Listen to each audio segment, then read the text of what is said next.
शांतीपूर या आधुनिक भारतीय शहरात अनपेक्षित हल्ल्याने शांतता नष्ट झाली। चमकणारे लाल डोळे आणि वस्त्रात तीक्ष्ण पंजे असलेले दुष्ट हिरवे झोंबी सावलीतून बाहेर आले आणि शहराचा नाश केला। किंकाळ्या, स्फोट आणि कोसळणाऱ्या इमारतींच्या आवाजाने रस्ते भरून गेले। झोंबी शहरात धुमाकूळ घालत असताना शांतीपूरचे नागरिक जीव वाचवण्यासाठी पळत सुटले। अलौकिक धोक्याच्या विरोधात अधिकारी शक्तिहीन होते, अराजकतेची लाट रोखू शकले नाहीत। जेव्हा सर्व हरवलेले दिसत होते तेव्हा दिवस वाचवण्यासाठी नायकांची एक टीम उदयास आली। हिंदू रिव्हेंजर्स 5 शूर योद्ध्यांचा एक गट अंधाराच्या शक्तींपासून त्यांच्या शहराचे रक्षण करण्यास तयार उभे होते। गीता, हिंदू रिव्हेंजर्स यांची निर्भीड नेता, लढाईच्या अग्रभागी उभी होती। शक्तिशाली मशीन गनसह सशस्त्र, तिने अचूक आणि कौशल्याने झोंबींना खाली घेऊन पुढे चार्ज केला। नारायण, संघाचे तज्ज्ञ रणनीतिकार, यांनी कव्हर फायर प्रदान केले, दुरून झोंबी निवडले।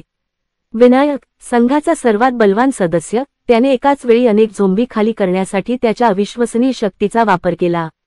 विश्वनाथ, संघाचा सर्वात वेगवान सदस्य, त्याने झोंबीच्या हल्ल्यांपासून चकित केले आणि विणले आणि प्राणघातक अचूकतेने प्रहार केले।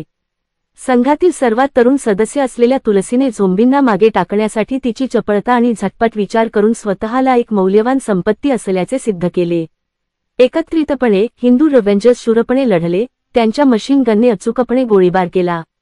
झोंबी अथक होते, परंतु हिंदू रिव्हेंजर्स यांनी मागे हटण्यास नकार दिला। जसजशी लढाई वाढत गेली तसतसे हिंदू रिव्हेंजर्स यांचा वरचष्मा होऊ लागला। झोंबी एक एक करून पडत होते, शेवटचा झोंबी नष्ट होईपर्यंत। शहर वाचले आणि हिंदू रिव्हेंजर्स विजयी झाले।